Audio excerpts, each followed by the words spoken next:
Baik, Shalom. Perkenalkan, nama saya Wawan Kiluanan dengan NIM 859327348 semester 3 Prodi PSD jurusan Ilmu Pendidikan dan Keguruan. Dalam video kali ini saya akan mengerjakan tugas 1 Pancasila, dan di sini saya akan mengambil tema perkembangan Pancasila dalam konteks sejarah dari masa ke masa pada awal kemerdekaan, RIS, demokrasi terpimpin di Orde Baru dan Reformasi. Salah satu peristiwa penting dalam perkembangan Pancasila dalam konteks sejarah, peristiwa yang terjadi pada masa Reformasi 1998. Reformasi 1998 menjadi salah satu titik sejarah penting dalam perkembangan Pancasila.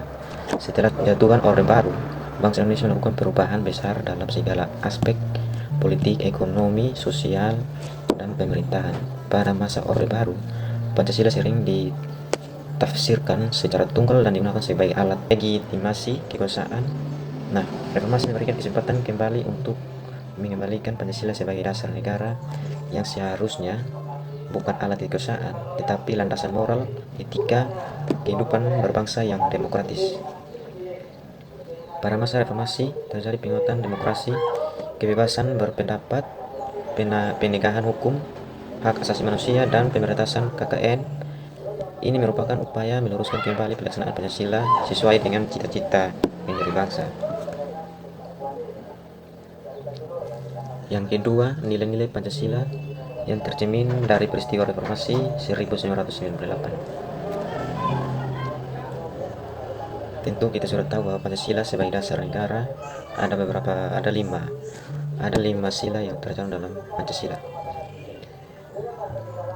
Itu sila pertama, ketuhanan yang Maha Esa, yang memperjuangkan kebebasan berekspresi dan hak-hak manusia sebagai anugerah Tuhan.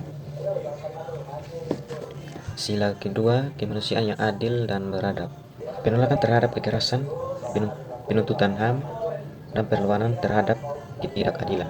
Sila ketiga, persatuan Indonesia, menjaga keutuhan bangsa meskipun terjadi konflik sosial politik besar.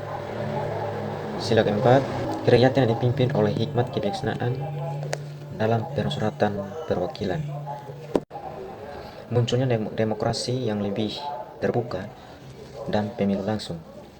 Sila kelima, keadilan sosial bagi seluruh rakyat Indonesia. Dalam sila kelima ini bertujuan untuk menghapus upaya KKN untuk pemerataan kesejahteraan.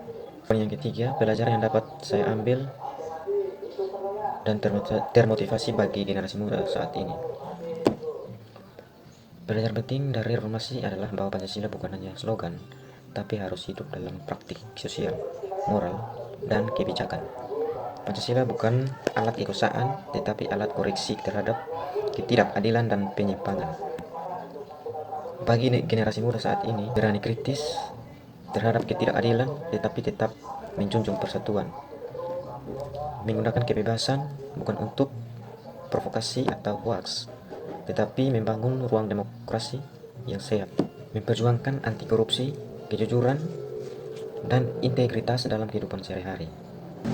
Menjadikan Pancasila sebagai nilai hidup dan karakter, bukan sekedar hafalan. Pancasila tetap hidup karena dunia digital saat ini sangat polarisasi. Ujaran kebencian, manipulasi informasi, dan melemahnya toleransi. Nilai Pancasila dapat menjadi filter moral agar generasi muda tetap beradab, cerdas, dan bertanggung jawab sebagai warga negara yang berbangsa dan bernegara.